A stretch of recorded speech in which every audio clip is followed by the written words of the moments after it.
Sentir culpa na alimentação é algo muito comum, mas nada normal. E se você passa por esses episódios, você precisa olhar para essa relação com a comida com mais atenção. E a gente vai fazer isso no vídeo de hoje. Vamos lá?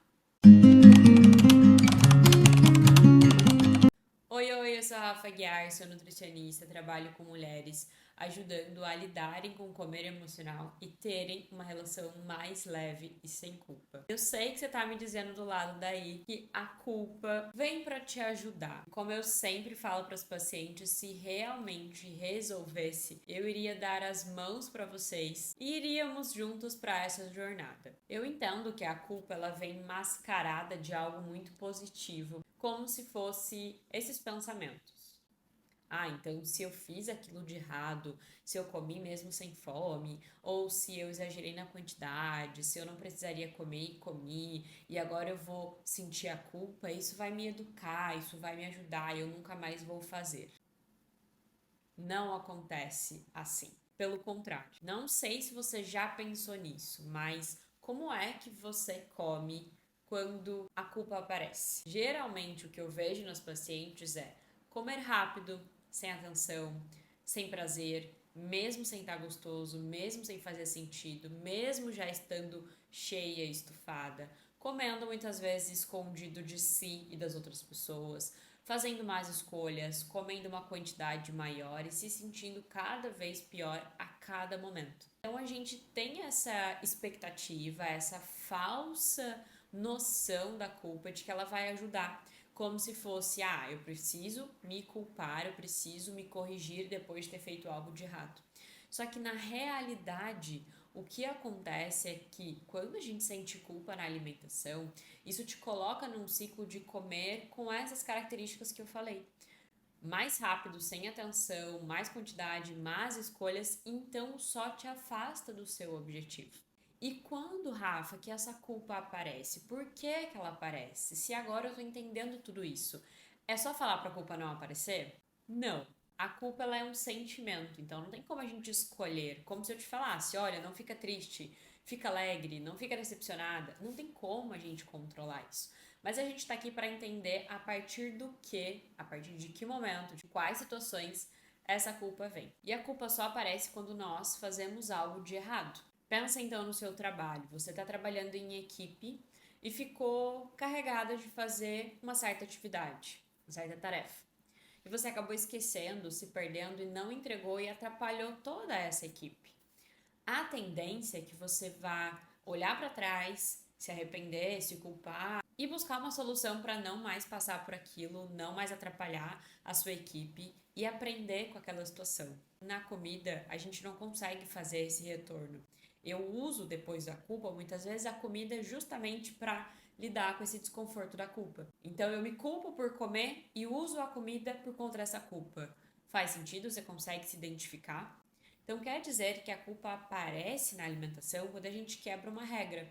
Então a gente precisa olhar para suas questões e analisar quais são as regras que você está quebrando, que você tem na sua mentalidade, que é uma regra, uma obrigação, o certo, o errado, o bom e o ruim, e você está fazendo diferente disso. Então, se para você é errado comer fontes de carboidrato à noite e você come, você vai se sentir culpada?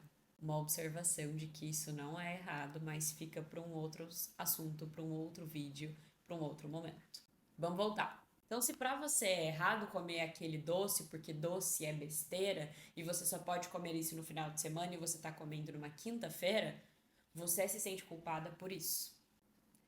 Mais uma coisa que não é errada, mas vamos para um outro vídeo. Se você come mais do que você precisaria e se sente estufada, você ao invés de entender por que você comeu a mais, como que foi comer esse a mais, se acolher naquele momento e buscar respeitar os próximos sinais, os próximos momentos, você usa aquilo como a pior coisa do mundo e assim se culpa pela regra que você descumpriu. E então você desconta na comida esse sentimento que não é nada fácil lidar. Por isso, uma ferramenta que eu adoro trazer aqui para o consultório para as minhas pacientes é ativar a nossa mente sábia. Entenda que se você vive anos e há um tempo fazendo dietas e vivendo nessas regras, você tem uma mentalidade voltada para essa rigidez, para essas dietas, para essa regra, que são infinitas. Então a gente quer trocar a sua mentalidade, como se você estivesse enxergando com esse óculos, com essa lente, mas é a lente da dieta. Então a gente quer tirar isso e te dar uma nova visão. Trocar a forma de pensar porque você não controla os seus pensamentos. Então você vai pensar todas essas questões sobre as regras que te levam a sentir a culpa e a gente precisa reformular, ressignificar, como se estivesse resetando tudo isso e trazendo uma nova vivência, um novo olhar, uma nova experiência. E por isso, ativar a mente sábia, desativar, silenciar essa voz rígida e da mentalidade de dieta. Rafa, então como que eu faço isso na prática? O primeiro ponto é a gente questionar essas regras. Então, talvez várias questões do seu dia a dia te trazem esse sentimento por conta de você estar vendo essas regras sendo quebradas. Então, se questione. Por que eu estou pensando dessa forma? Quem que me ensinou? Por que eu preciso seguir essa regra que eu acho que é regra? Será que não tem uma forma mais leve de eu olhar para essa situação? Justamente porque pensar isso só me faz sentir mais culpa? Entenda de onde vêm esses mitos e crenças sobre a sua alimentação. E claro, você também pode compartilhar aqui comigo para que eu possa te ajudar a silenciar essa voz e trazer uma nova forma de pensar. Além disso, vamos entender o contexto na nossa alimentação. Quando a gente fala de contexto, eu estou falando de frequência, de quantidade, de motivo, do ambiente, da companhia, de como você fez essa refeição. E isso que você precisa levar em conta numa alimentação. Não é só analisar ou ficar falando para si que você comeu coxinha, ou tomou sorvete, ou comeu um doce. Entenda o contexto. Por que você comeu? Com quem que você estava? Como é que você se sentiu? Qual foi a quantidade? Qual é a frequência que isso acontece? Para você entender o enredo dessa história e não só te colocar ali como se você estivesse cometendo um crime. E de uma forma mais resumida, a gente precisa entender que a alimentação saudável não é feita de apenas um grupo de alimento. Todos os alimentos podem fazer parte de uma alimentação saudável porque vai depender justamente desse contexto, da frequência, da quantidade, do motivo, do porquê você está comendo. Então não tem alimento bom e ruim, tudo vai depender. Um alimento mais nutritivo, ele tem as questões nutricionais, mas também tem significados além do nutriente. Alimentos menos nutritivos têm também questões emocionais e outros significados, mesmo tendo menos nutriente. Não quer dizer que me permitindo comer, eu vou somente comer alimentos menos nutritivos. Pelo contrário, eu vejo aqui no consultório que conforme a gente traz essa permissão, as pacientes conseguem muito mais trazer uma amplitude nas escolhas, mais opções e assim comer alimentos mais nutritivos do que antes quando vivem uma restrição muito intensa, porque isso aumenta a fome, aumenta o desejo e o descontrole junto com a culpa. Então lembre-se que ter sim uma alimentação com qualidade não quer dizer ter uma alimentação perfeita. E ser saudável vai muito mais do que o nutriente. Não adianta você estar comendo salada, frutas, grãos integrais e estar se sentindo culpada ou pensando 100% nos outros alimentos, com vontades irresistíveis. Isso não é o saudável. Como eu te falei, não é porque você está vivendo isso normalmente, que é comum, que é normal. E busque sim se aproximar dos seus sinais de fome e saciedade, entender a sua fome emocional, de aprender a se permitir e também de cuidar da qualidade da sua alimentação.